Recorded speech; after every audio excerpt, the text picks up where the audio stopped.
welcome to episode 150 of the Whatnauts review show. Every week, we pick a story, we talk about it. This could be a movie, TV series, anime, manga, comic book, audio drama, all kinds of entertainment, all kinds of genres. We watch it, read it, or listen to it, then we come back here and we talk about it. My name is Melissa Wilkinson, and I am joined, as always, by Kyle Springer. Hello, good morning, happy 150. Man, it's been a journey, but it's been a good one. Right, like we're spending our 150th episode on just season 3 of an ongoing TV show we're watching. Not a big celebration episode, but it's going to be an exciting discussion. This is going to be fun. I agree. Indeed. How has your weekend been so far? It's been good. I'm baking some more bread. Ooh. And I had a news item I wanted to share with you. Not a news item, but something that I've completely forgotten to talk about for like the last couple months because I forgot it happened. Okay. I remembered why I wanted to cover Halt and Catch Fire in the first place. Besides the fact that like I'd seen the commercials and I thought it looked cool. I remembered what specific thing put it in my head in recent times, which is that Christopher Cantwell was a guest star on a favorite podcast of mine in like late 2019. Okay. So it took a while to get this into action, but yeah. I was like doing dishes one night a couple weeks ago and I suddenly remembered, right, that's him. That's that same guy. He was on Podcast The Ride, which is a podcast about theme parks, talking about Dog Patch USA, which is a theme park a defunct theme park in Arkansas that was based off of the Lil Abner comic strips. Lil Abner. And this place is a disaster. Like it changes hands so many times through so many terrible business ideas. Somebody almost gets decapitated. It is the wildest story. It is one of my favorite singular podcast episodes I've ever listened to. And I just suddenly remembered it was him. And at that time I was like, man, I really have to watch Halt and Catch Fire if this is the guy who created it, if this is one of his other interests. It's Podcast The Ride. Do you happen to remember what number it is? What episode it is? Oh, they don't really number them. It's from August 2019. Yeah, Dog Patch USA with Christopher Cantwell. There you go. Interesting. Yeah, I really only saw the commercials and was like, oh, that looks neat. But I do know that he also writes comics and is currently writing Iron Man, I believe. I think he's written Dr. Doom as well. So I think down the road here on the review show, once we finish up Halt and Catch Fire, there might be let's pitch all Chris Cantwell books and see how those compare. So yeah. There you go. My weekend has been pretty good, pretty laid back. I spent most of the day yesterday just in bed, like not doing much because I was exhausted. And sometimes you just need a day where it's just like, you know what? I'm not going to do a thing. I'm just going to sit here and watch TV. I saw some reactions to Falcon and the Winter Soldier videos. I saw some reactions to the first 3 episodes of Invincible, which, by the way, go watch Invincible. It's great. It's amazing. It's not for kids, and it's not what you think it is. So, yeah. There you go. It's good. I'm excited for that one. But that's what I've been up to. But let's get on to season 3 of Halt and Catch Fire. Yes. There you go. So, Melissa, catch us up a bit. What has been happening in the show up until this point? Okay. Like where we left off in season 2 or the entire series to date? Just a couple sentences to catch people up. Right. Yeah. If you're new, if you decided to click on episode 150, even knowing that it's season 3 of a TV show. All right. Good for you, you brave soul. Halt and Catch Fire is about a salesman that brings together a software engineer and a hardware engineer to try and create a revolutionary new computer in 1983. And we watch them and other people in their lives. We've got the hardware engineer's wife, who's also a big tech expert herself. She gets wrangled into this. We watch these people try and revolutionize the tech space of the mid 80s, try and make a name for themselves out here in this world.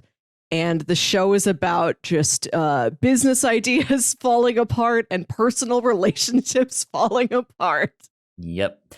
See them come together. You see them rise. You see them fall. You see them try to pick the pieces back up. That's kind of what season 2 was, of like, okay, everything fell apart. How do we fix this?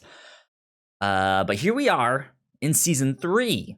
They have officially moved to California to kind of continue working on and expanding the business that most of them are working for, called Mutiny.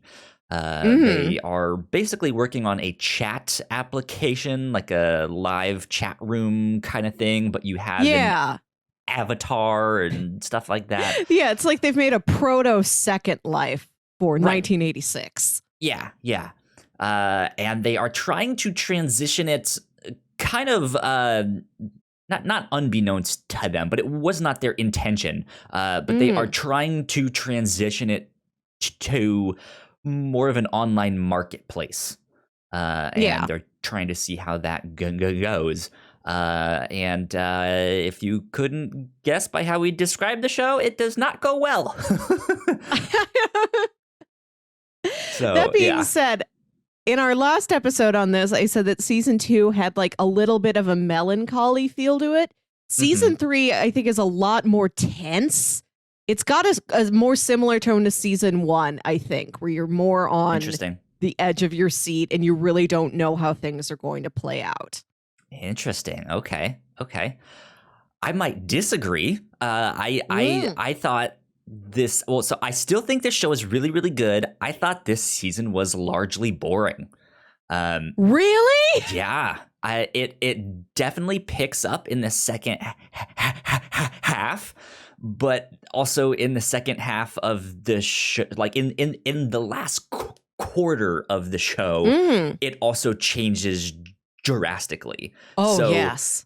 What seems to be the finale of this season happens like in the third quarter of this show. And so it feels weird and disjointed to me. It is paced very strangely. Yeah, that first half, I really just largely didn't care.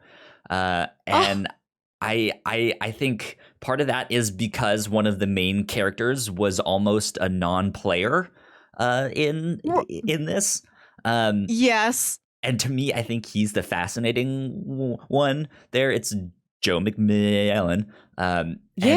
He's still in the show. He's still doing stuff, but he was not himself, if that makes sense. And that which is was the kind thing of that his... made me like get hooked in season 1. I was like, I both hate and love this guy. Yes, he's fascinating. I want to see what he does next. And it's on purpose that he's not himself, because where we are in Joe's character journey, he's looked back on his past and he's thought, I have made so many mistakes. I've ruined so many people's lives. Like he himself is purposefully taking a step back. He's like completely reined him in. He is a vastly different person now than he was like at the beginning of season 1. You don't believe he's the new guy. He's the same guy, but that's what he thinks he's supposed to do to become a better person so that the mistakes of the past don't happen again. Yeah, it's an understandable progression of his character. It's not what I want from his character, right? Like, it's not as much fun to watch. Like I said, it does pick up, and I think the second half of this season is largely like back to what you said as tense as it was in season 1 of just like, what is going to happen next? I don't know. Oh, I think they're on to something now. Okay, here we go. Season 1 had a lot of mystery to it. I went back and listened to that episode, and we were talking about the mystery of like, who is Joe? What's this guy's deal? And I think season 2 was a lot of watching people lie to each other. And not that season 3 isn't also that, but season 3 was a lot more of, I don't know exactly what's happening. I feel like there's pieces missing. I feel like I don't understand everybody's motives exactly clearly, but in a way where I liked that mystery. Like there was more to wonder about in season 3 than there was in season 2 for me. Yeah, because as I was watching it, there's an event that happens that I won't spoil yet because we aren't in spoilers yet, but there was something that happened where law enforcement got involved, and I just immediately in my mind thought, well, that's the interesting bit. Like that's what they should have started this season with. If they started with that and then did the like, okay, let's go back and figure out how we got there. I think would have had my interest that much more. But seeing it start in this like kind of okay, just on to another job. Here we go, and then it culminates in this thing here. I was just like, well, I can see that like it makes sense. Like I have no complaints to say that this is bad. Like this is not a bad show. It's still great. Just didn't hook me as much as season 1 did. Oh, I don't know. I got a lot out of it, and I kind of season 2 and season 1 starts with like a very specific goal. That's a strength of season 1, I think. If you're curious about this show, season 1 is a bit more self-contained, where the first episode has a mission. It sets out the mission. We want to build this computer. And by the end of the season, they've built the computer. Like that's one complete arc on its own. And season 2 and season 3 both start with, this is just how life is going for these people. And slowly it develops. This is the point of the season. Like this is the mission. This is the big invention or business deal they're working on. Yeah. So I think part of my, I guess you could say, disappointment is just my preconceived notions of the show, thinking that the entire thing would be them working as a team to create and implement and iterate on the computer that they had made, and that's not it. Which is fine. I still really like the show. It's still great, and I am definitely excited for season 4. I think this one did an interesting thing to set up season 4. I wasn't expecting to set it up as much as it did, but I really liked it, and I think it started to capture that feeling that season 1 had, that they have a goal now, and here is their next project. So I'm excited for all of that. Yeah, it's circling back and it's bookending itself, which is exciting. Yes, indeed. Okay, so we've kind of done the plot synopsis and our thoughts and all of that stuff. So let's do a little bit of housekeeping, and then we will get into spoilers. If you guys did not know, we have multiple podcasts here at the Whatnauts. You guys can go find out more information on our website, thewhatnauts.com, as well as your favorite podcasting platform of choice. Just type in the Whatnauts and all of our shows will pop up right there, like the Reactor Core, in which we just did our Falcon and Winter Soldier reactions to episode 2. Go check that out. You guys can also go watch that on YouTube. We put all of our shows up on YouTube as well, so you guys can see our faces. If you guys like what we do, patreon.com/thewhatnauts is where you can support us for as little as $1 a month.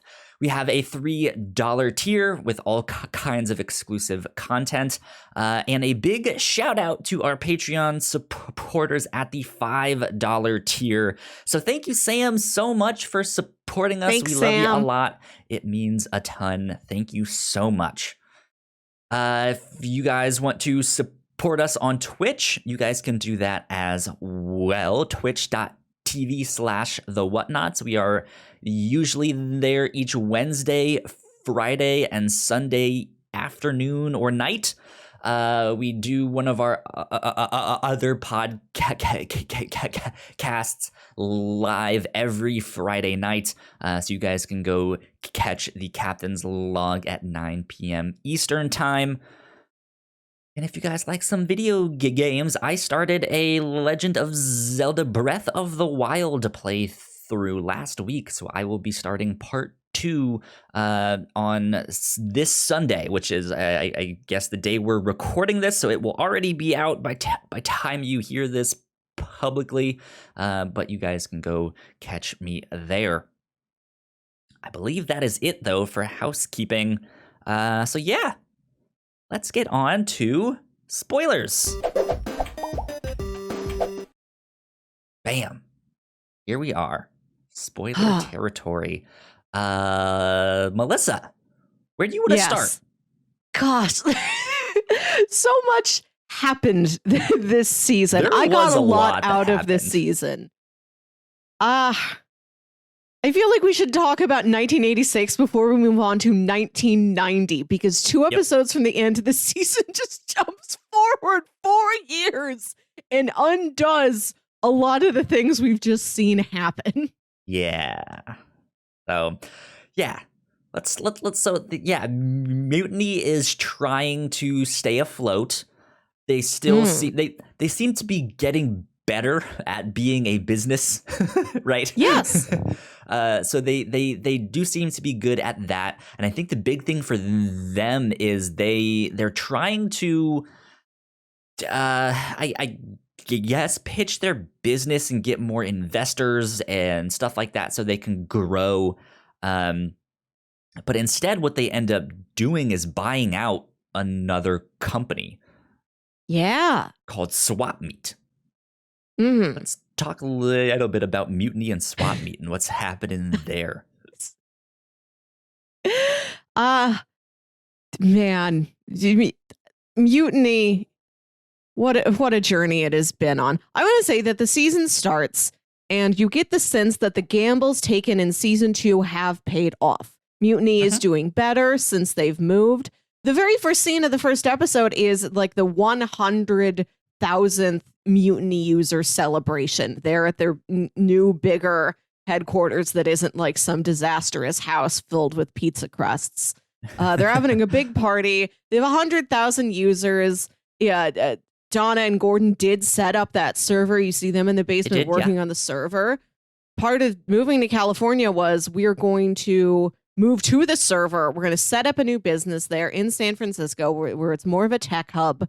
We're going to have more resources, and we're going to make Donna and Gordon work together so that it's not them trying to juggle their home and work lives as much. You know, she was spending all of her time on Mutiny, and he was move as one unit, so to speak. Yeah, and like she gave him that ultimatum, like, we are falling apart. Let's go to California. Let's move together. Let's work together. Let's like get a fresh start and like come back together again. And at the beginning of the season, it seems like that's been working. It seems like progress has been made. They're still not perfect, but they're getting along better than they were in season 2 for the most part. Yeah. And unfortunately, as the season goes on, you see ultimately none of that paid off. Yeah, kind of. The place is still a mess. I said they're better at business. They look a little bit more official and legit, but they're still just like goofing off and throwing paper at each other, and it's like it seems like a mess when you really look at it. And I think there's a good moment between Gordon and Boz as he's like, how do you deal with these people? Because Boz is just by far like the most out of place character, but like he's so lovable because of that. Yes. And he's just like, well, I just dangle something out there in front of him and then just let him loose in the cages, and that's it. And he's just like, huh, okay, well, I guess you really don't do much around here, but that's okay. Like, we still love you. To talk about Boz for a second, Boz is like more cartoony than he's ever been this season. He's like a cartoon of a Texan living in California. He's got a new baby grandson back at home. He does, and Cameron goes with him to like go back to Texas to like see some family there. And he's telling her in the car, like, boy, if I had my way, that boy's first word is going to be barbecue. Yes. So, like, he says stuff like that, and then he has that one story that he keeps mentioning. All God, that's like not your ex-wife. times. That's a bear. He's such an exaggerated character, but he is also so grounded. Like, Boz always gives very solid advice. He says He's some very true, poignant things throughout the season. He says something to Cameron when they're on that trip, because even going back to season 1, it's mentioned that like Cameron's dad died in Vietnam. Seems like she's not on great terms with her mom. We don't know exactly what that situation is. Mm-hmm. And partway through the season, like she gets a call from a stepdad who it seems like she's on civil terms with, at least. And he says like, hey, your mom and I are moving. We're going to sell a lot of this stuff. If you want any of your dad's old stuff, come down and get it. Otherwise, we're going to sell it at a garage sale. And he says it to her gently, not threateningly, like, well, clock's ticking, Cameron. It's like, hey, just letting you know, like, we have to move quickly. We're kind of on a time crunch. We want to give you this opportunity. And if you don't come for it, this is what's going to happen. And her and Boz are parked outside of their house. And like Cameron sees her dad's motorcycle, being sold to this other guy. And she doesn't want to go. Like, she's got all that way. She's so nervous. She doesn't want to talk to her mom. We still don't know anything about her situation with her mom. Just that she does not want to talk to her for some reason. And Boz is trying to like ease her into this. Like, no, you should go do this. Like your mom tried to reach out to you. You at least go up there and like talk to her for a bit, get your dad's stuff. And he says something. He says, people don't make mistakes because they don't love you. People make mistakes because they do. Yeah. I feel like that really informs the whole rest of the season and the series itself. Like, this is a show about people continually screwing up and screwing each other over, but there is still this core of caring about each other. Trying to do the right thing. Yeah. I really appreciate how often people in the show want to have better relationships with the other people. And they do sincerely try things. And even when there's some falling out, there's often some semblance of we can kind of come together, which is something we see with Joe this season. Mm-hmm. I agree. That I thought was one of the better, more touching scenes. Yes. Because Boswell is really, really trying to get her to reconnect with her family to the point where he almost steps out. And Cameron is just like frozen stiff, doesn't really know what to do, doesn't want him to do all of this stuff. And she's kind of throwing a fit because of it. Like she wants things her way, but doesn't want to do anything. But right. Like she's indecisive, and Boswell is just trying to help, but it pisses her off, and she ends up getting out of the car and starting to just walk away. And Boswell's like, all right, well, like, that's it. I guess I'm just gonna go home. And he flies across the country without her. Right. He's like, she didn't show up at the airport. Well, I'm not really her dad. I'm not in charge of her. I didn't go get her. Yeah. Ugh. So crazy stuff is happening because of things like that, where everyone is just trying to do the right thing and help, and it's just not working out. I think the newest character that we meet in this show. His name was Ray. Is that right? Ryan Ray. Ryan Ray. Okay, cool. Yeah, I was close.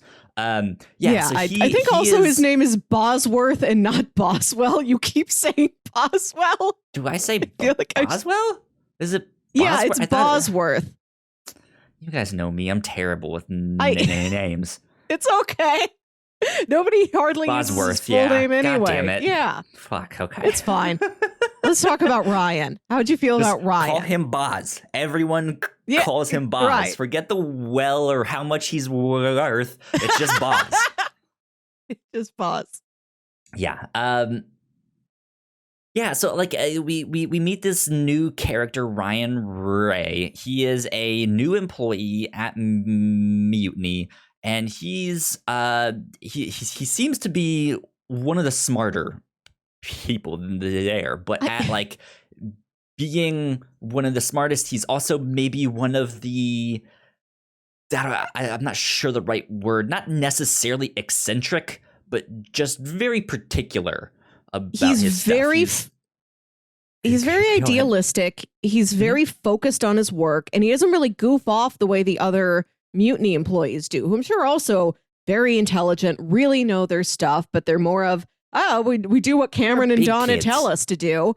And in between then, we're gonna play darts and go out for pizza or whatever.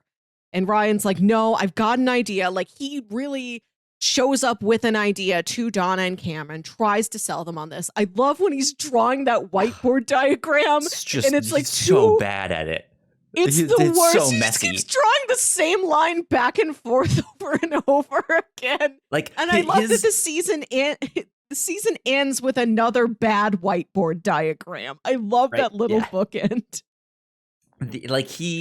His character, he's super smart. He has these great ideas. He's not good at communicating or expressing himself, and he's not good at like visually explaining this stuff. So he's just trying so hard to make this diagram, and it's awful. It is so bad. I have no idea what that thing was supposed to represent, and they're just looking at him like, what the fuck is this thing? Like, what is he talking about? But like, I get what he was trying to say. It's just not, it's not being communicated properly. And I think that is his issue. His problem is he can't really communicate that to other people. And so he's kind of isolated in that way. Yeah, and also it's an idea that like Donna and Cameron weren't interested in. And we've seen both of them have this very narrow focus this season. They didn't know they needed it. Yeah, and it turns out in the long run that idea doesn't come back.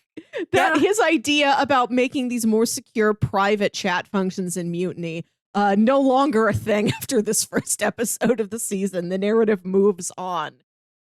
Yeah, it's kind of a strange one. This season, we'll circle back around to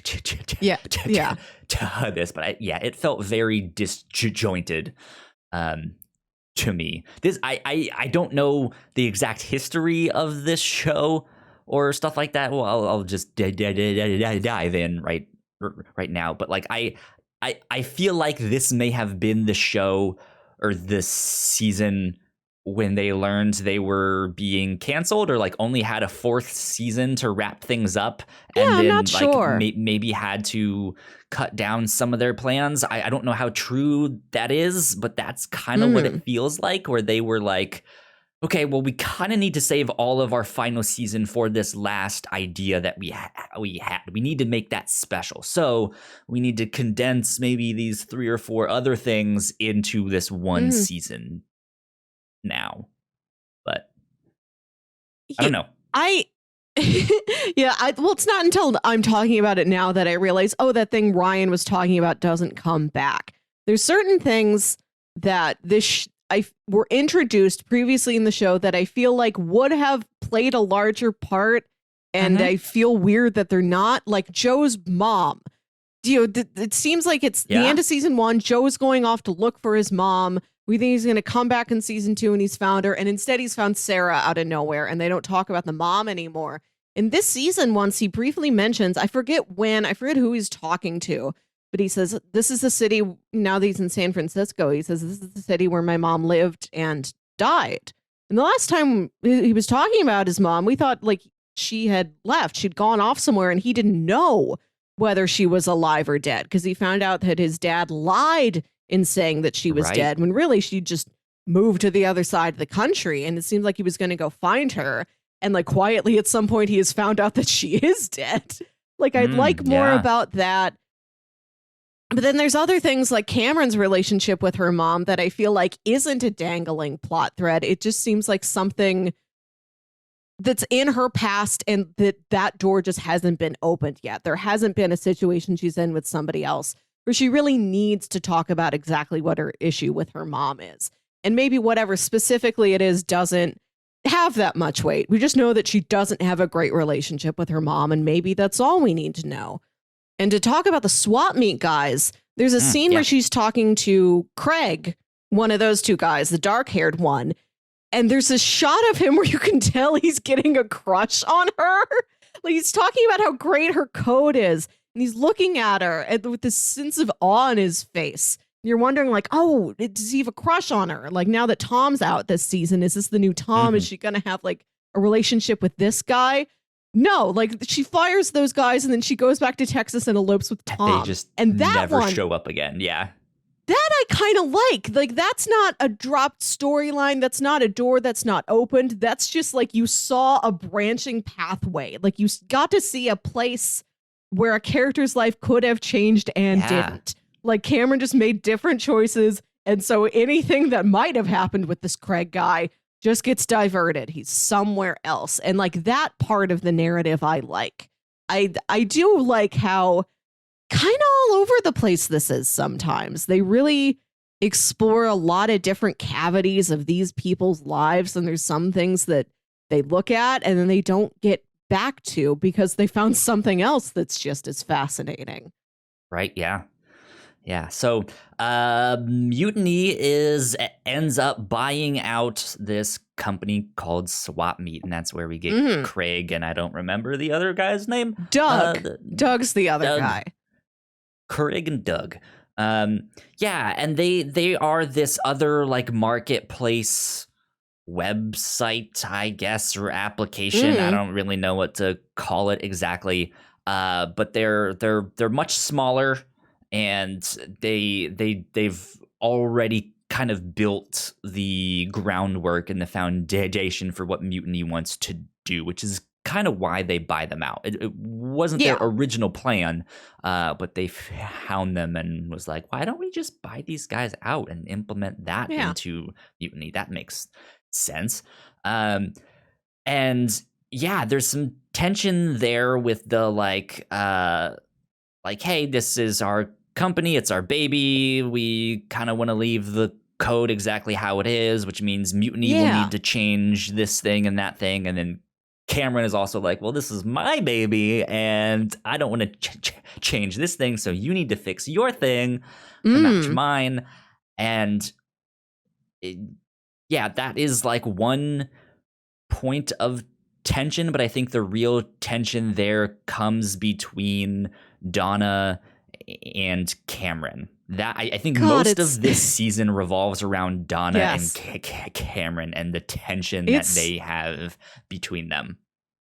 It is so tense. It's so heartbreaking. I think this season was overall more tragic, whereas season 2 just sort of had like a slower, more down to earth, pervasive sadness to it. Yeah, because you see people lie to one another in season 2, but it is more of a like a.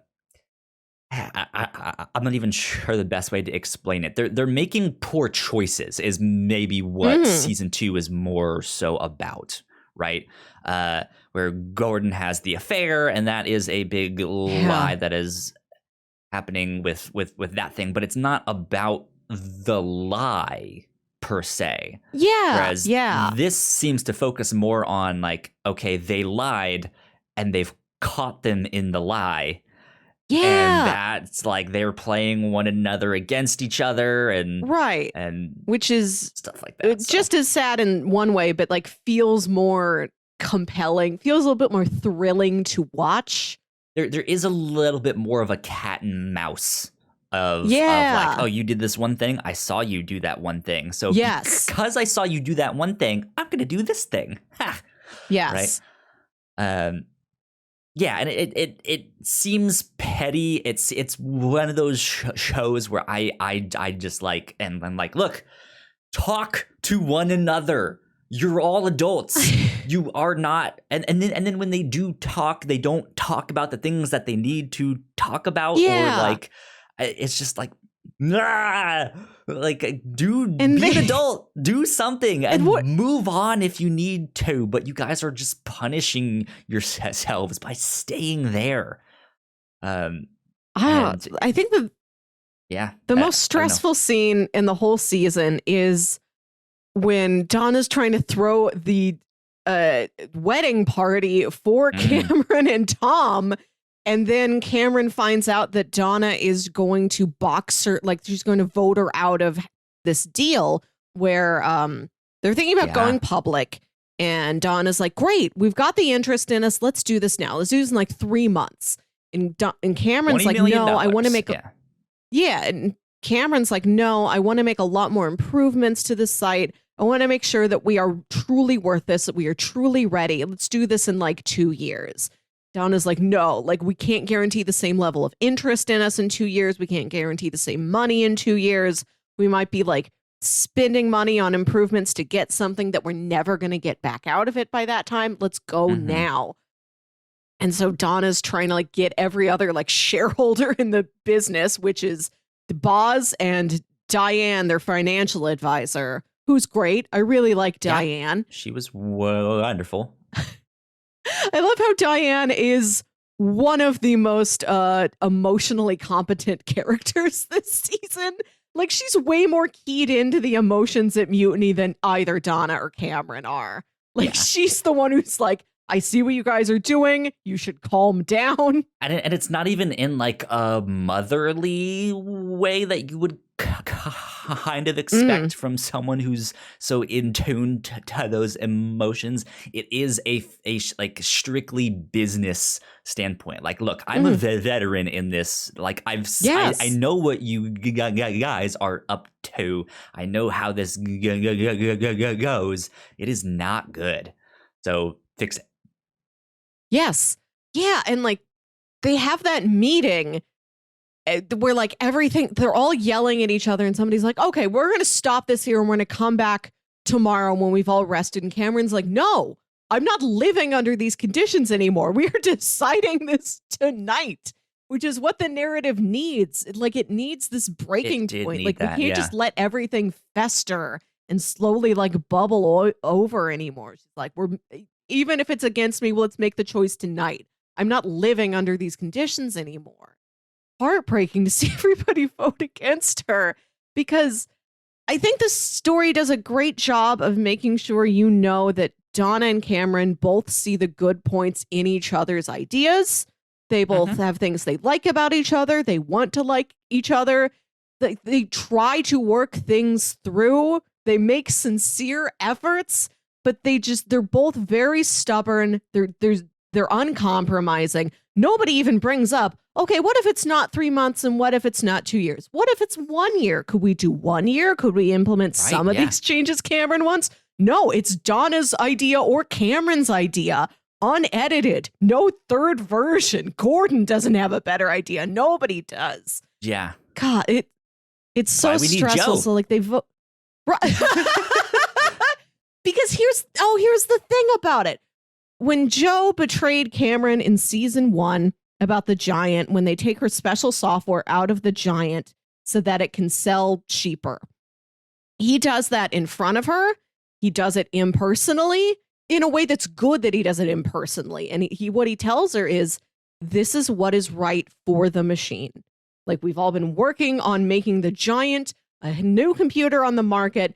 we can't implement this software now and do that. To make sure all of us get somewhere, I have to do this. And he tells her that.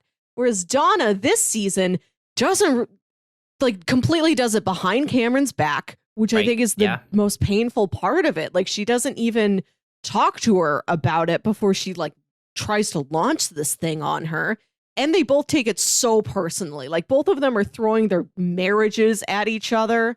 I think the difference is that Cameron now has experience in a place like this because she did see when her ideas got taken out and the giant failed. Like it wasn't the big like it was enough of a success that they got somewhere, but it was not the big hit that they were hoping for. And so I think she's kind of internalized that and been like, hey, like you took out my hit idea. It would have done better if you just listened to me and put that in there. Yes. Like that would have been the thing that made us stand out. And here she is in a similar situation where they could put the product out now without all of these ideas and improvements and changes, and potentially they'll get somewhere and maybe can put that stuff in version 2. Or we could wait and put them in now and make this thing a hit, right? And so I think that is why she is really latching on, being like, no, I've seen where this goes. It will not go well. We need to put them in now.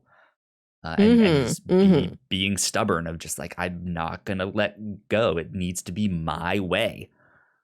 Yeah, which is her strength and her downfall. Like she's been taught to really hold on to her ideas and believe in herself, but it does often come at the detriment of sharing more of this role with the people around her, listening to them, making the compromises when she needs to make the compromises. Right. She's so flat out uncompromising across the board. She's trying to like win every battle, and so she lost the war. Yeah.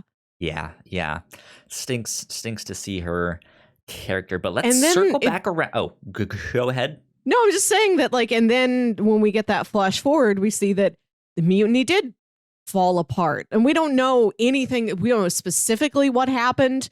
Like that fast forward gives us a lot of basic facts, but no context for any of the facts. See a little bit. Fell apart. We don't know how. We can put some pieces together because they did end up going public.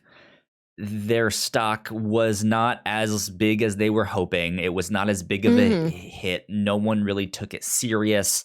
She was being interviewed by another woman on the news, and the woman was just completely ignorant of the whole thing. I was like, I can buy shoes site? Oh shit! It's like, this is not a shoe site. Like what is going on here? So yeah, it was not marketed well. Is the end of the day thing, and then it caused them to fall apart and stuff like that. I do appreciate that there's the continual theme of this show of trying to revolutionize something, and at the end of the day, you do it, but it's just sufficient. It's just okay. You know, like you didn't sell the hottest new computer. You just sold like a 7 out of 10. Like that's the struggle. It's people aiming for like 11s and they get like a 6 or a 7, which almost fires you up more. I like that that's the lane this series has chosen. People rarely fail to get anything off the ground. They just get something that only barely, hits the mark. There's a person in the video game industry that we've been talking about a lot on Crossplay, our video game podcast. Her name is Jade Raymond,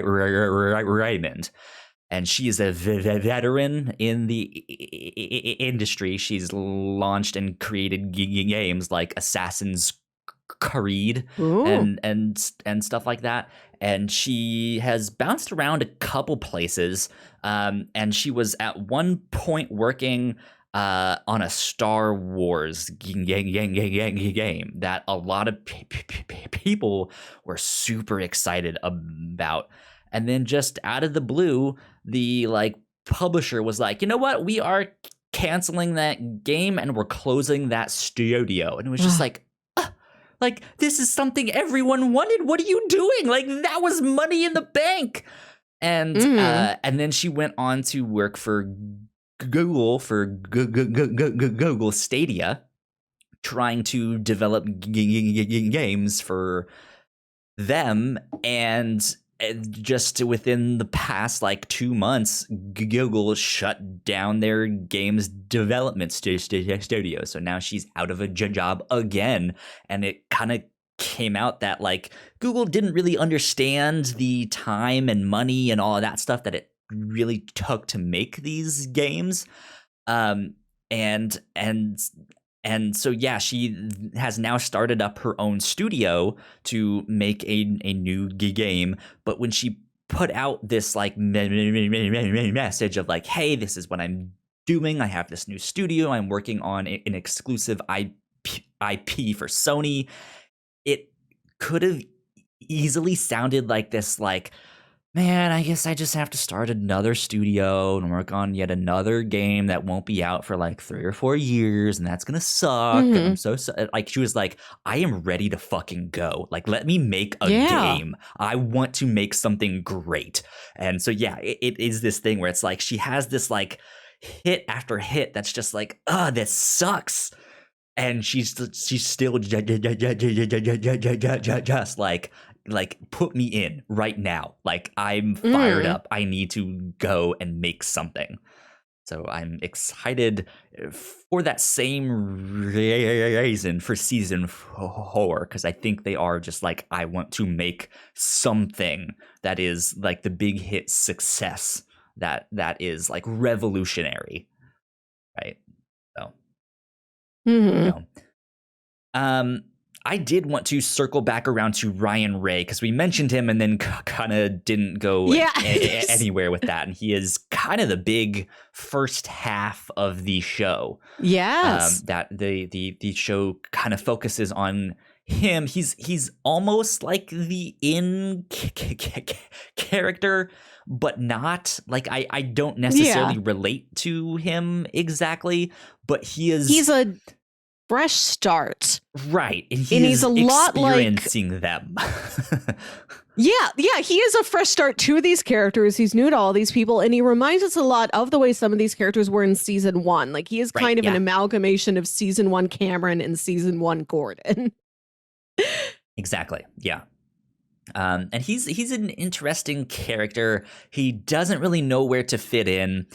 I couldn't really tell what they were gonna do with his character. It seemed like he was gonna become the next Gordon, or I don't know if they were gonna go. I mean, because it's kind of, I don't know if it's racist or not exactly. I'm assuming it kind of is, but just the idea of like so many tech companies outsource to these Indian companies, that could have potentially been something they explored through his character. I don't know.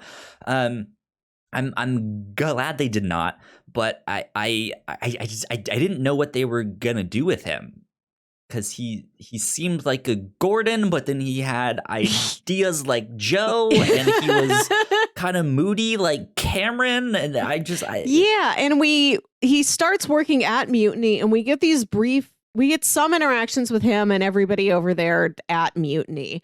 And then he moves over to Joe, and then we just see him with Joe for most of the rest of the season. So in a smaller context, it's more difficult to get a handle on him. And I think this show really shines when we see different characters interacting with each other. Like, one of my favorite parts of this season is since when they moved out to California, Cameron was living with the Clark family just until she was able to find a place of her own. And it seems like she's been there for like a year and a half. And there's an episode where she's just hanging out with Gordon, and it turns out to be very sweet. Like, we've never seen that much interaction between those two. And that's a really important episode.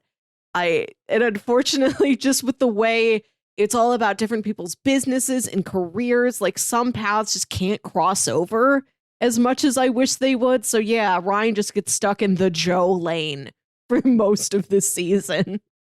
Does, yeah, but he does kind of idolize him in a way of like, hey, you have these wild ideas, you see the world differently, you see the world the way that I do.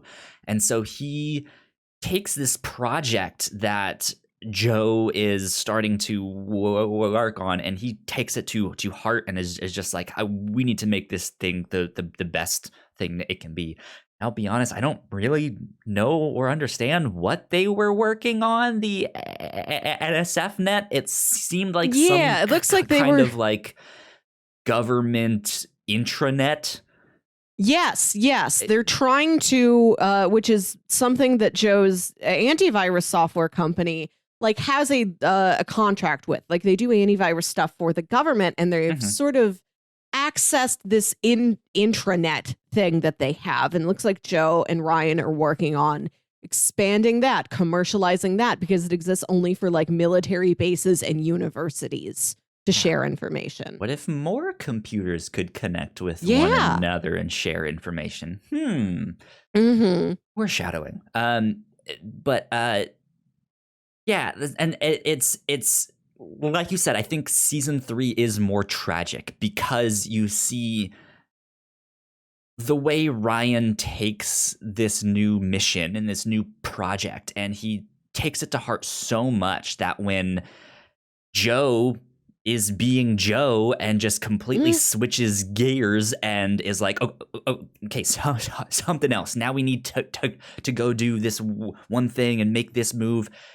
This guy is kind of left in the dust and he doesn't really understand. And so he thinks he needs to do this, like he needs to like continue on. And that, well, Joe really wanted this thing to be free, so I'm gonna put it out for free. I'm gonna hack them and steal it and put it out there.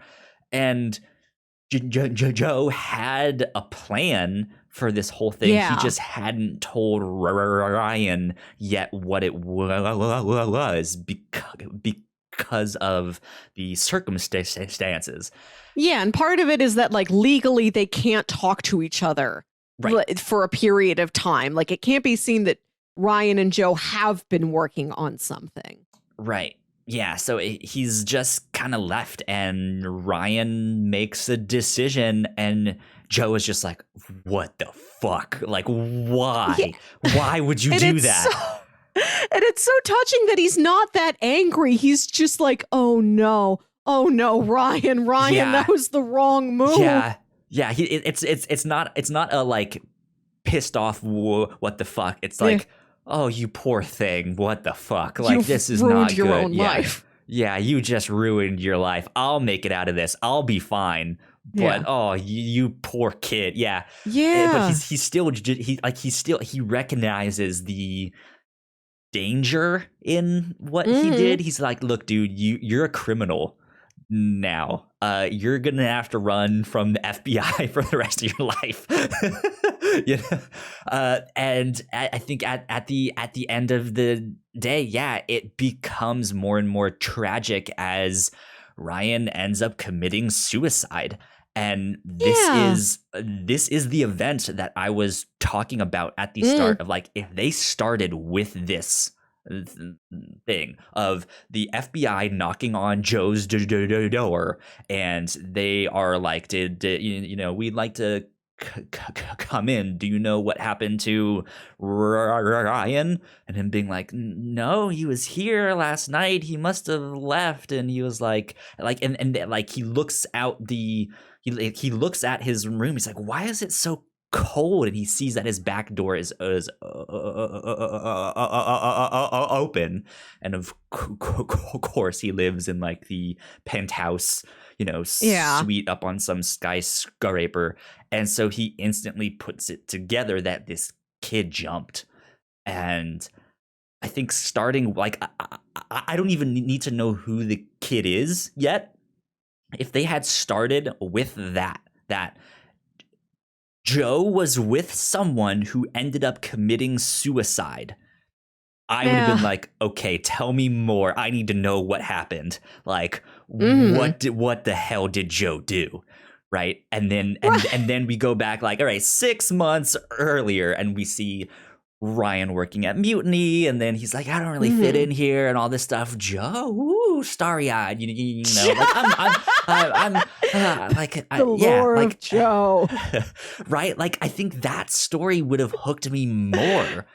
But we don't get that. And so I just feel like he's kind of this milksop. It's like, well, you don't fit in here. I like you poor kid. Like you just don't fit in here. I don't really know how to get a read on this character. I don't know. And then, oh, he jumped. Okay, that's strange. And then the story just moves on.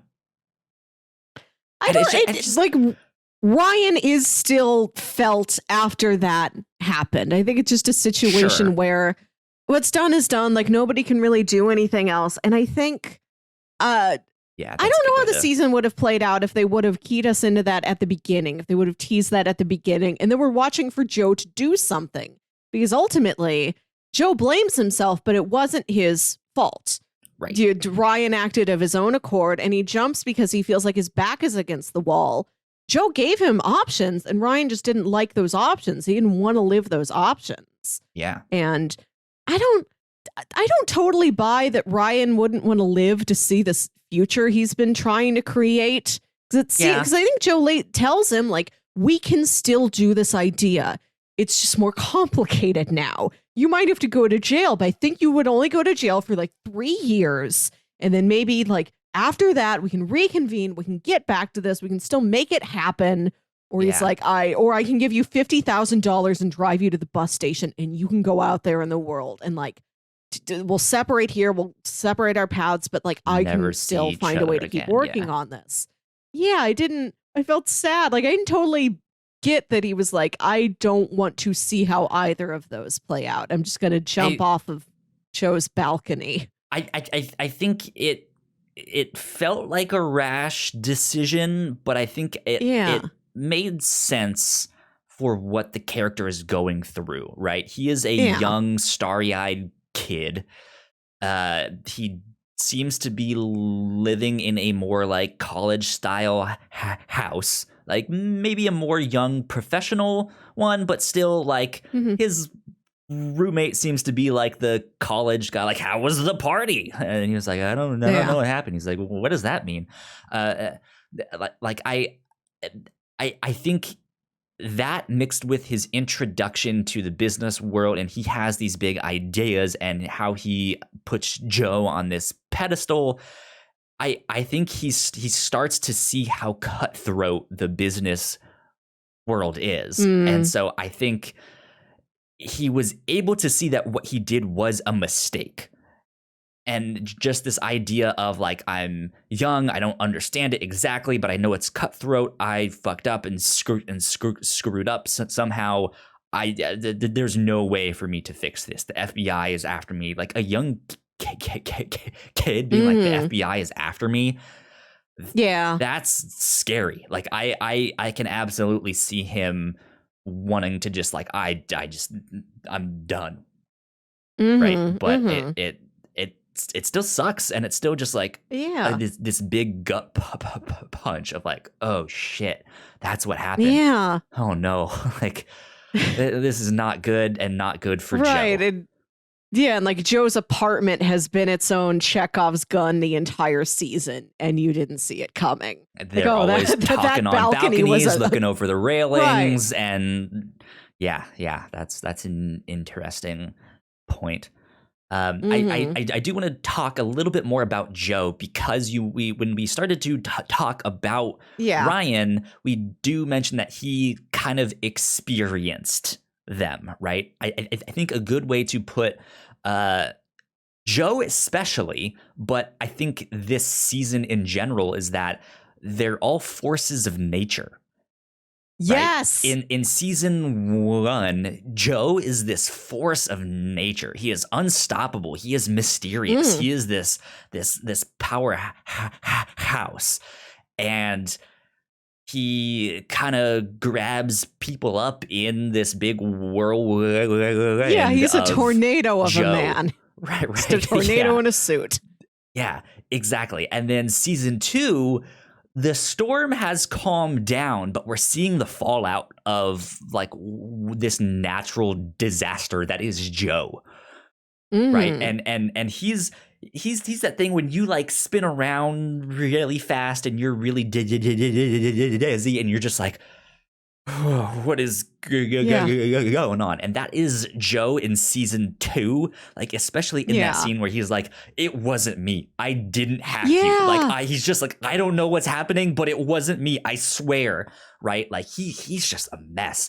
And season 3, he's trying not to be this force of nature, but he just still is. Like no matter what he does, he's like, whoa, what if I just like am unaffected by everything and like don't care, and it's just more blasé, right? And it's just like, what if I'm more the Zen master? And like it seems to be working for him for a while. But he, like, as we can see through the story of Ryan, he ends up spinning up again. Like Joe, I think in season 3 was those like dark storm clouds of like, Joe's still here. Something is gonna happen. Joe. I just don't know when it's going to happen. And then the clouds start spiraling and it's just like, oh, okay, here we go. Here it is. And what's then so I think he's heartbreaking. It's heartbreaking. Yeah, what's so rough about it is that Joe is trying so hard to not be Joe. Joe recognizes who Joe is. He's like, I have to stop this. Like, I think there's a point where I think Ryan's like in his final conversation with Ryan, where Ryan's trying to find a way that they can still work together. Like now, like, can we do this in secret? Like, I want to do this. I still want to work with you. And Joe's like, I can't work with Joe McMillan anymore. Like, he's trying to leave all these parts of him behind. He's like purposefully desaturated himself to not be this destructive force. But the thing about Joe is that he can get people to truly believe in an idea, which can be very good or very damaging, as we saw with Ryan, that he believed in this so much that he didn't think through every possibility beyond just getting it done, getting this amazing software out free to the people. Like, he didn't think further than that. Which is what Cameron says later on when they're at Comdex in 1990-ish, 1990, somewhere around there. It is 1990. Yes, I couldn't believe. I was like halfway through the season, and I went to the Netflix episode list to kind of double check, like, what number am I on? How many are left? And I saw like a couple episodes away, the beginning of the episode description just said, it is now 1990. Right, what happened? I've been asleep too long. Yeah, because so after the whole Ryan thing, that's when the like what I felt like was the climax of the show of like after Ryan, Joe kind of goes away and we focus back on Mutiny and Mutiny falling apart and Cameron moving out to Tokyo kind of on a whim, or she gets married, they have a party, Mutiny falls apart, and then she moves out to Tokyo, and it's this second whirlwind of stuff, and that felt like a season finale. Like that felt like the show is done, but we still had 2 more episodes left. And that's where it picks up in like the early 1990s, and they like Mutiny has finally legitimately fallen apart. Their Donna is now working at the same investment company that Diane is. We've not mentioned too much on this one, but yeah, like they're all in their separate places, and some of them kind of reconvene at Comdex because Cameron has moved to Japan to make video games because Tom is now working, I think, for Sega. Yeah, she moves because of Tom's job. And then she's been we see this season, she starts programming this like the very touching autobiographical game that you can tell it's a sci-fi adventure, but it is her trying to work through everything she's been through and like try and make herself a better person. Name of the this game it's here? Space Spike. So Yes, she's going to Space Comdex and it turns out, we see later that Atari. She made this a real game with Atari. Yeah, and they're on Space Spike 4 and she's there at Comdex to do a signing. Yeah, and Donna has this idea or something. It sounds like she's heard it somewhere and is like, this is an interesting thing. We need to explore this more. And she wants to get word to Cameron, who's for 4 years they haven't really spoken. They have not. They have not spoken, and so Donna calls up Joe of all people and is like, "Hey, I need to pass a message to Cameron. Can you go to Comdex for me because we're not on good terms and deliver this message to her?" Wild, right? It's like, what makes you think Joe is on better terms with her than you? He is, and he is. The fact that he's on better terms than Cameron, Donna but still, just this season is Donna becoming the new Joe. Joe has stepped so far away from being Joe that's like Donna's role now. To be this more conniving, business-focused, super idealistic, but not as aware of the emotional costs that go into realizing the idea. It's wild that this season ends on Donna not being unsympathetic, but somehow being shifted down to being the least sympathetic out of the main cast. Yeah. But eventually the message gets out. I think Donna ends up going to Comdex herself.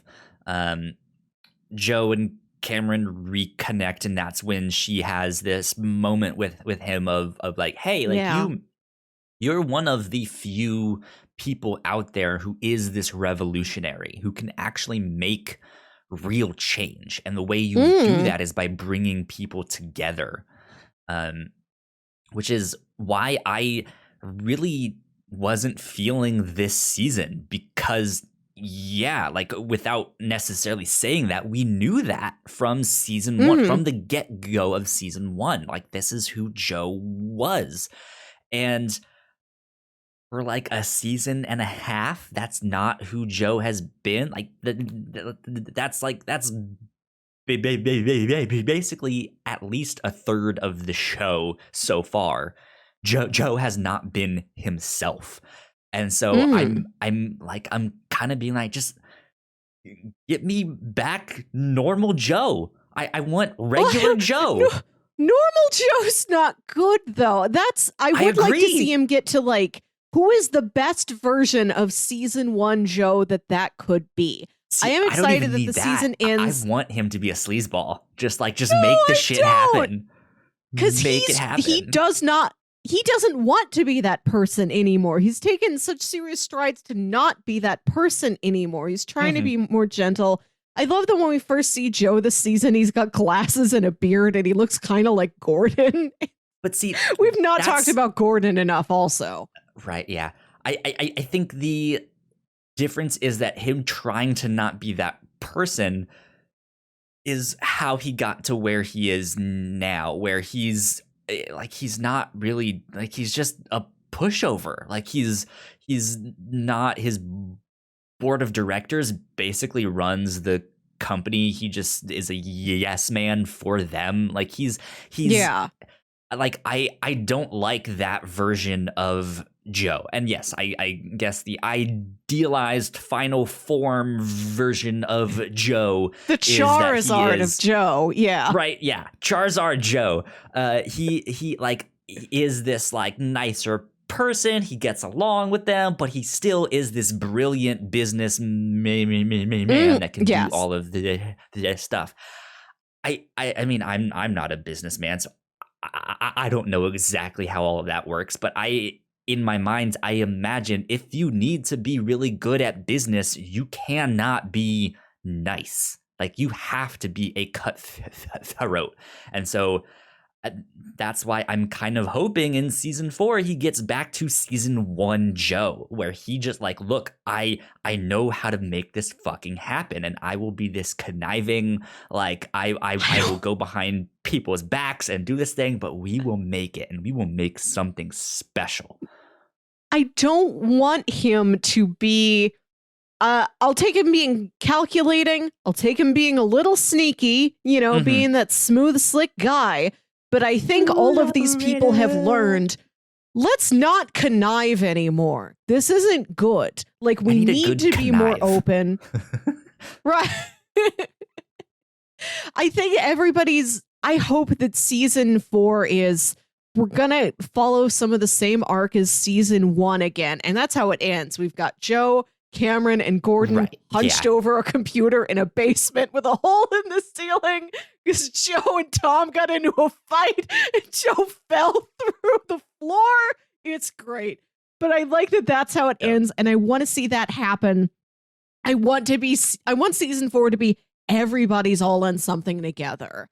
And like, it's going to be messy, but they're going to bring it all together in the end.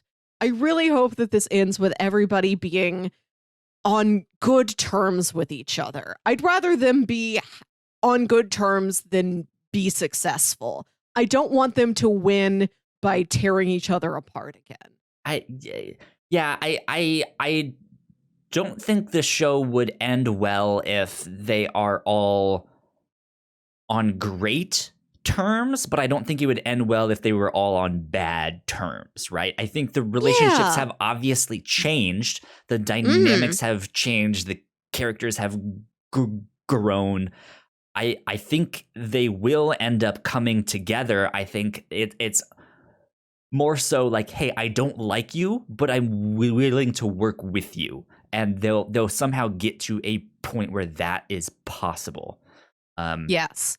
We see, because we know that is an obstacle because of Cameron and Donna, and what we see in these final 2 episodes where Donna is still being her kind of bossy self, and Cameron really doesn't like that, but she confronts her and has this like come to Jesus moment of like, hey, like I didn't want to get back to season 1 Cameron, where I was kind of this like starry-eyed kid. Like, I want to legitimately stand up for myself and do this stuff. So I want to work on this project, but without really saying it, kind of fires Donna, which is a weird thing. Like, she didn't say from her idea, work there. She just doesn't want to work with her. So, like, they can figure it out, I'm sure. But, like, Donna takes that as this is going to be another hostile environment. If Cameron is there, that's not good for me and all of that stuff. So I need to go do something else. And she also has this realization of like, oh shit, I know what their idea was. What if I take this to their competitors and maybe build Netscape Navigator or whatever they go off to make. It seems like she is set up to be like, I'm gonna make the competitor. Maybe, what you guys are making. Let's it might talk. be a thing that like she's like, guys, the internet, the interwebs, it's great, and they're just like, yeah, shoo. Yeah, we don't get this. Yeah. You need to go talk to the other 3 revolutionary minds in San Francisco. Just like, dang, I just left them. Yeah. Let's talk about the Clark marriage and how that went this season, because that is one of the emotional cores of the series. And we see in this flash forward, not a flash forward, it's a full time jump. I think we're jumping to like 1991 in season 4, and then there will be flashbacks filling in this period because we see that Gordon and Donna divorced. Yeah. And we don't know how they got there.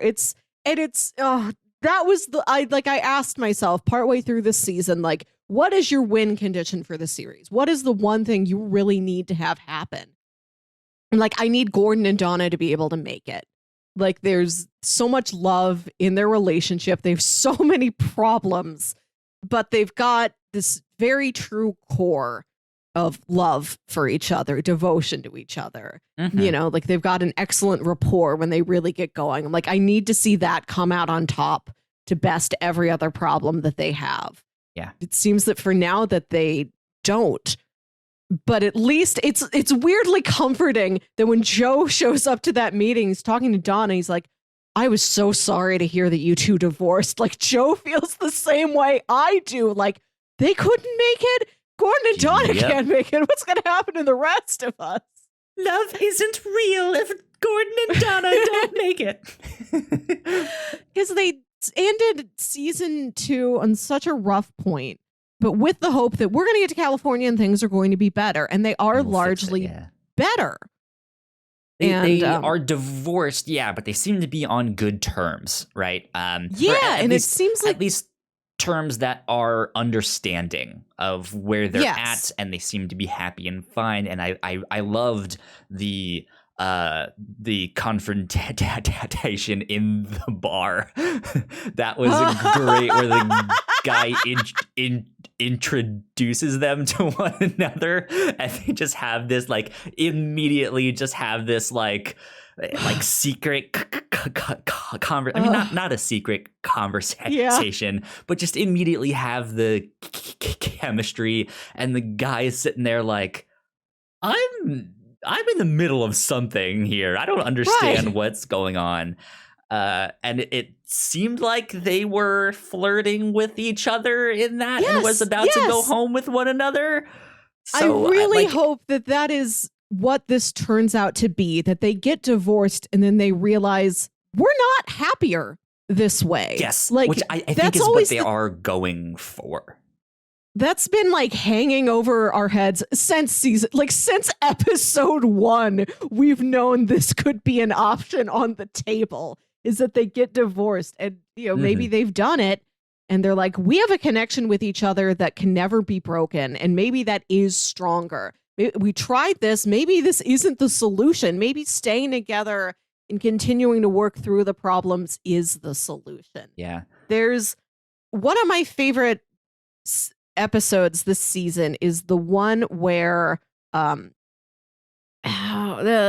forget what this is, like the B plot of the episode. I forget what the A plot of the episode is, but it's the one where Gordon and Donna are supposed to go camping for the weekend. Yep. Like, somebody's watching the kids, Mutiny doesn't need anything for the weekend.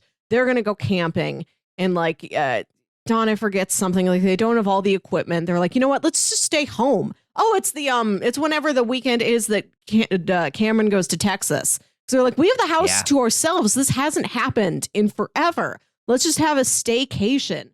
And it's just the two of them reconnecting, being more intimate, having more fun with each other than they've had in ages. There's that really tense scene where they're dancing to the Clash's Train in Vain, which might not be tense for you. Gordon does some terrible dancing. It's so funny. But that's such a beautiful song. And it's a song about I thought we had something. I thought you had my back and you didn't. You weren't there. Now I'm kind of left on my own. And they're slow dance. They start fast dancing. They're slow dancing with each other. And he whispers, I love you. And it's so touching.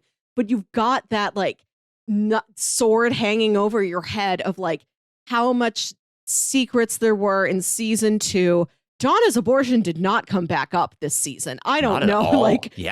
That is, forgot until you just mentioned it. Holy shit, yeah. I kept waiting for that to come up. I thought this whole episode of them spending time alone in the house, I spent that whole episode going, this is going to explode. Something's going to explode. Something's going to go wrong. They're going to get into this huge fight.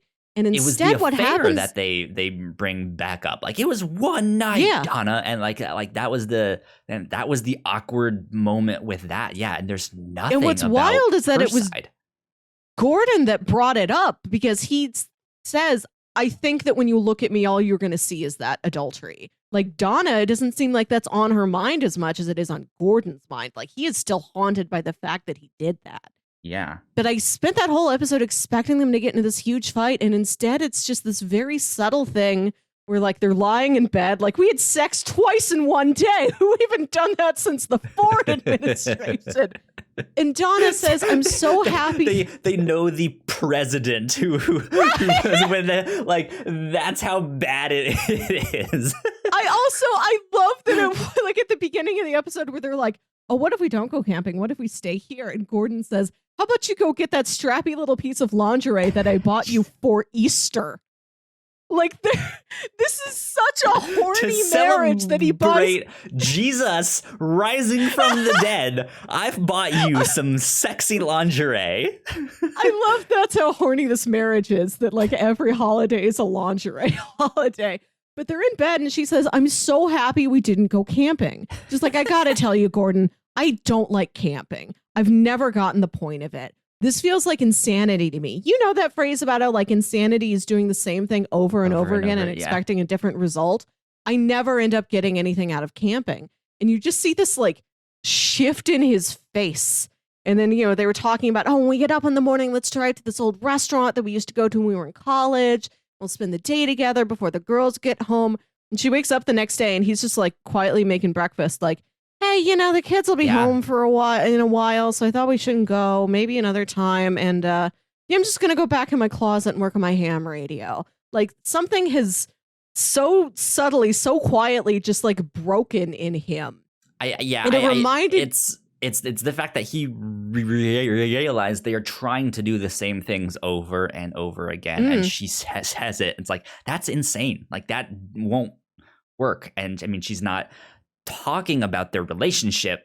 She's excited that it has gotten back to that level of love and intimacy and stuff like that. And he realizes, like, that's not gonna last, though. Like, we're just gonna keep going in this cycle where we do this staycation, we have this weekend of amazing sex and all of that stuff, and then it just goes back to mutiny and all of this stuff, and it's just the monotony. I'm gonna have to rewatch it, but I feel like you see the shift in his face before she even gets to that part. I think it's almost when she just says, I just don't like camping. And it reminded me of when we watched that episode of The Simpsons last year where Homer takes the chili pepper and he goes on a spirit journey and he thinks, if Marge doesn't like the same things I like, how can she be my true love? How can she be my soulmate? I have to find somebody who likes all the stuff that I like, which is a very simplified way of putting it. But like, if we have these basic differences between us, should we really be together? And when we fast forward to 1990, like, we see his video dating tape and he's like, yeah, I love camping. I want to go camping with somebody. And like, I don't think it's literally, I don't think it's literally camping, but it's the fact that he's like, if we have got such a core difference between us, if we get past this core difference, right? I don't. It's such it's heartbreaking, but I appreciated that we got in a season where we've seen so many blow-ups, like we've seen so many explosions and people just screaming at each other, and the fact that Donna just says this one thing innocuously offhand, and it like shifts Gordon, and that's like the crack that's going to lead to however it is that they divorce in these 4 years we don't see. Yeah. I think it's so sad. I think underneath it all, though, there is that hope for them, at least not necessarily getting back together, but being on much, much better terms.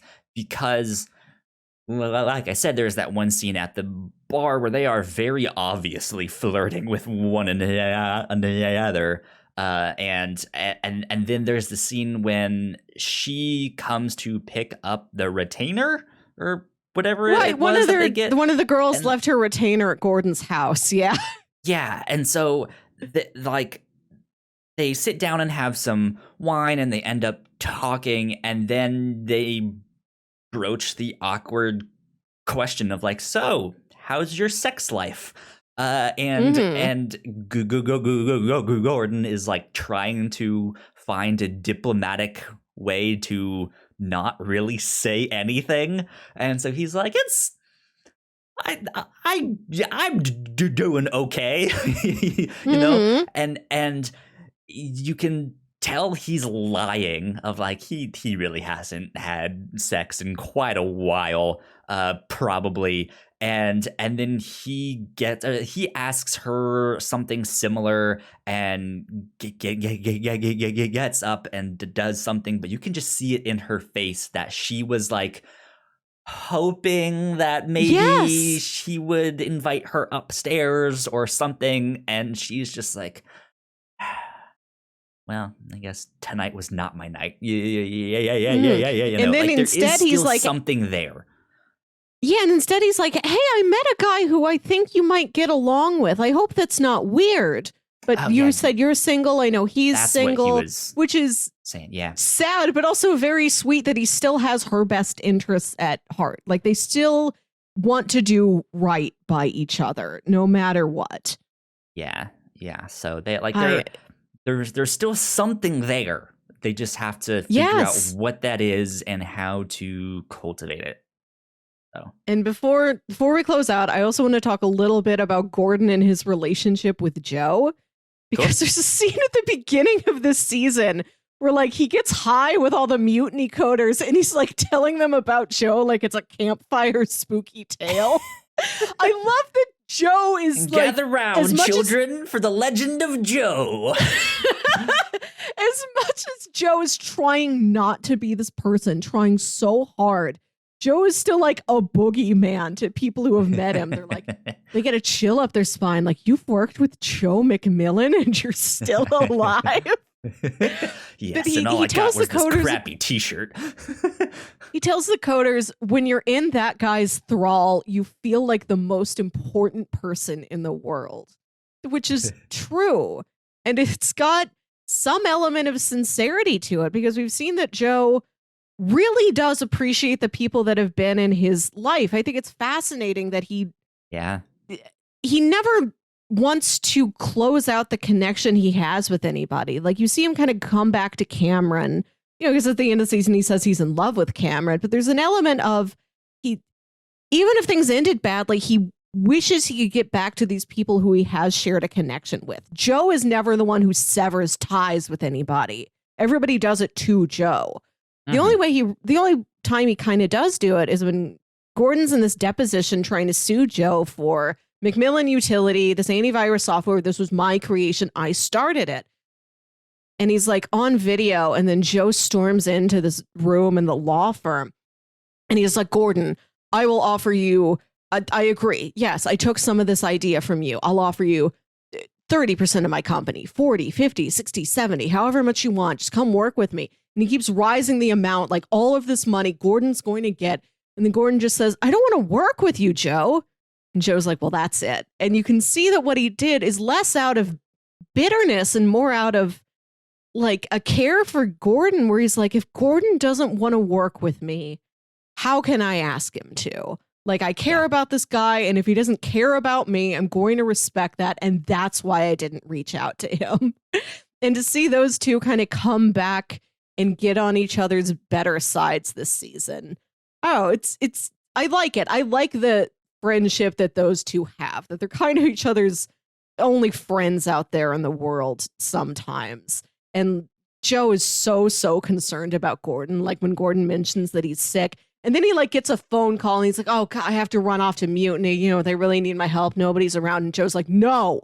You're going to sit down and you're going to tell me what's going on. Like really stern, very forcefully. He's like, Gordon, I'm worried about you. What's the problem? What's happening? Yeah, it's an interesting show. That's for sure. I definitely enjoy it. I'm excited for season 4 to see what they invent next, because that's maybe one of the weird things of this show is that they like slightly invent everything in this show. Like there was, I think, at one point, especially with the like private chats and like going to meet up with people, I thought they were like, are they going to invent cam sites, like where you can like what is going on? Like what are they doing? Like so, but like they have their fingers in like so much, or they just barely touch on something, or they mention something that like, oh, we could like invent this thing, and it's like, well, that does become a thing, so you could invent that, right? But like now it's like, season 4, let's invent the internet. We got internet. Yeah, I'm happy that we've gotten there and that we have that clear Take that out. technical you didn't goal invent the for internet. Joe 4. McMillan did. Right, yeah. I like that we have that goal. I like that we're going to hopefully have the main players all back together, like on the same project again. I want to see more of these characters like with each other. Yeah. And I want to see how these relationships end up. One thing I love about the show is that it's about these two couples, these two romantic couples, and also these two pairs of business partners and friends. And like that gets elevated almost to this romantic level. Yeah, I mean, that's what they often say about business partnerships, is that it is very much like a marriage.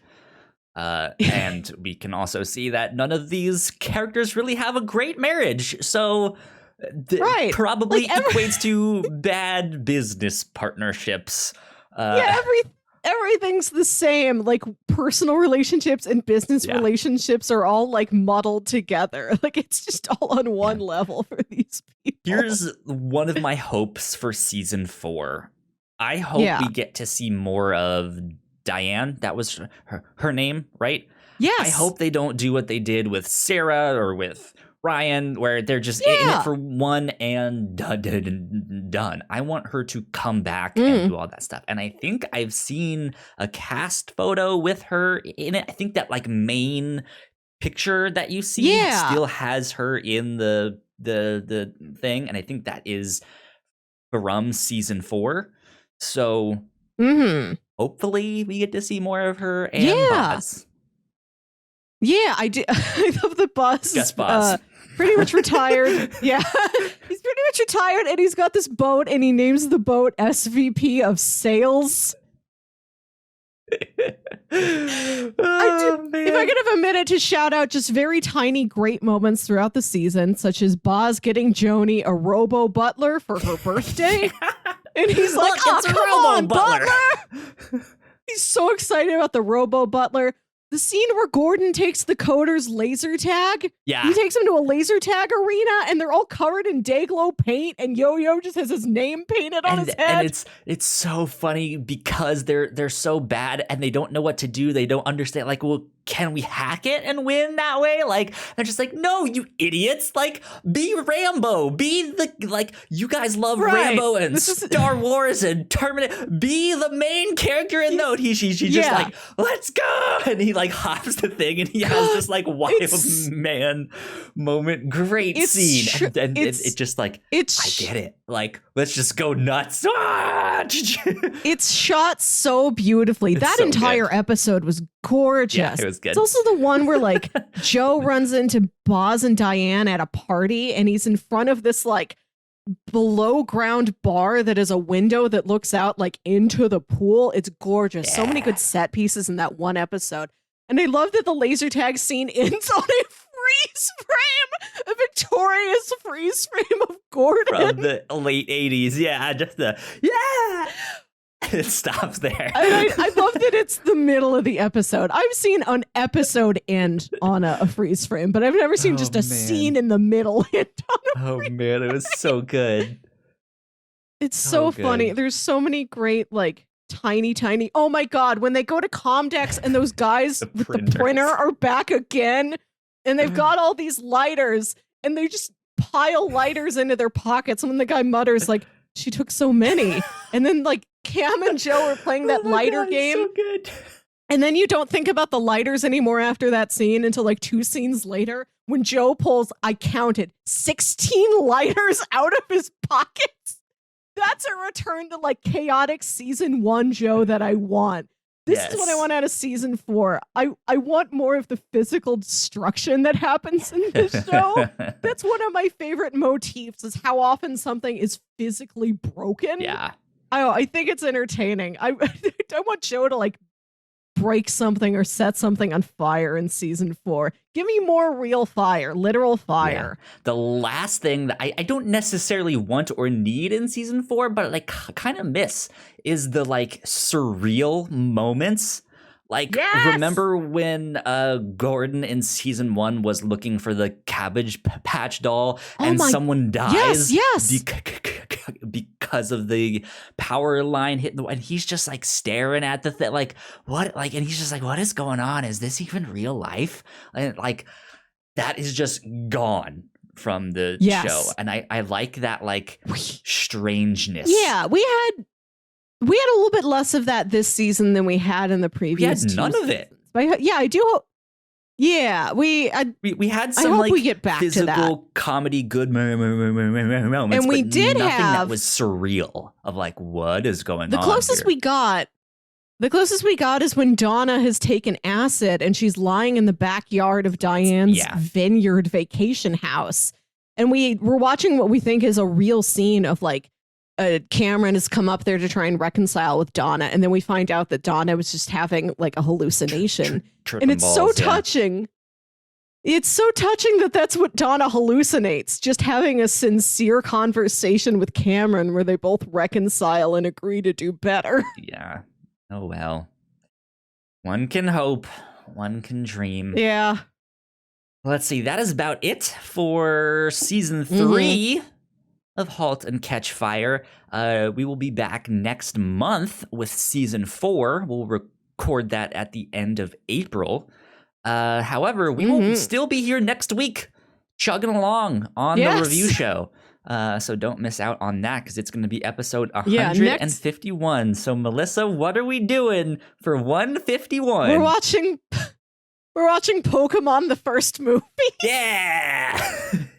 Because 151 a very Pokemon. Different tonal shift. Great. Yeah. I'm excited for that one. I think it'll be a blast to talk about and all of that stuff. So there you go. That is what we will be up to this next week. Pokemon the movie. This is the original one, the first one, not the like new Pokemon the first remake movie of the first, like the movie, the first one. That I with Mewtwo. Mewtwo that I went to go see in theaters back in the day. I did too. I think I saw it twice. Nice. Yeah. We also typically do like recommendations for something else kind of around this time. Like, hey, if you liked Halt and Catch Fire, you would like this stuff. But for these monthly things, we usually save that for the first and last time we cover that. So we will do that next month when we do Halt and Catch Fire season 4. Wrap it up with that. Yeah. So, interesting stuff. Okay. With that, though, Melissa, where can the people find you on the internet? You can find me on Twitter and Instagram at Wilkywit. That's WILKYWIT. And listen to my other podcast, Saturday Morning Obscurities, where me and my brother Jams talk about weird old kids shows you feel like only you remember. There you go. You guys can find me at Yo Kyle Springer on Twitter. If you guys want to stay up to date with our shows, we are at the Whatnauts on Twitter. So go like, share, subscribe, do all of that stuff. And if you guys have some nice words to say, don't forget to rate and review us where you get your podcasts. But that will wrap us up for number 150 of the Whatnauts review show. We will see you all next time. Bye. Bye.